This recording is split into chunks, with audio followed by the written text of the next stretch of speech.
Happy Tip Tuesday, golfers. Okay, golfers, today we're at our club fitting station, Jake, and I want to talk driver heads. We want to explain the engineering behind the movable weights and the adjustable necks and whatnot. So let's start with the club heads itself. First of all, a typical driver head's only a couple of 100 grams. Yeah, with the club being so long, the heads need to be quite light because they need to be balanced as you make a longer swing with the driver. Yeah, lightest club in your bag. And then the weights, which I think some people might think, well, I don't really need the weights, it's kind of gimmicky, but this particular weight from a ping club is 26 grams, Which more is than 10%. Yeah, right? it's a substantial amount of weight in the driver head, and depending on where you put the weight in the driver head, it can really change your hitting conditions. So it's a really good tool you can use to fine-tune your driver, depending on how you set it up. So if we put the weight towards the toe, what happens?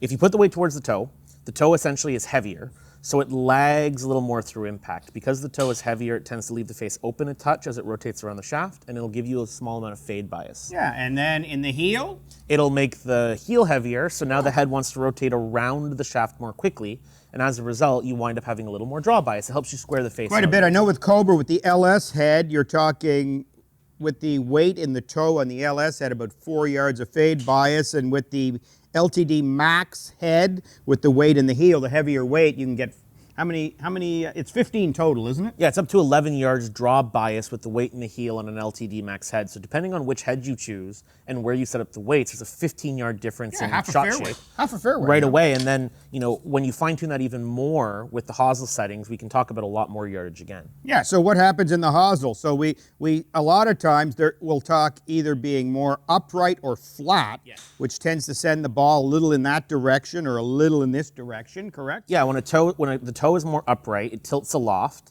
and it makes it more likely for the ball to start out towards you to the left for a right-handed player. Flat does the opposite. It tends to have a little fade bias. The other thing, too, is depending on how you strike a golf ball, it could tilt the face in a way where you hit the more center of the face. So there's lots of things that can do for you. Yeah, and then if you also look at loft adjustment, a lot of them claim up to 2 degrees of loft. I know with ping it's 1 degree or 1.5 degrees, depending on where you set it. So you can do a lot of things and really change the way that golf ball flies with an adjustable driver. When we start talking about a change in loft, a change in lie angle, a change in weight controlling the face, that's a massive amount of change you can produce in your ball flight just by setting your driver up properly for you. Yeah, try it out, everyone. We see it every day here on the launch tee. Sometimes we get that low fade or that big high draw, and you can really change that if you look into it. Check it out. You might hit better tee shots.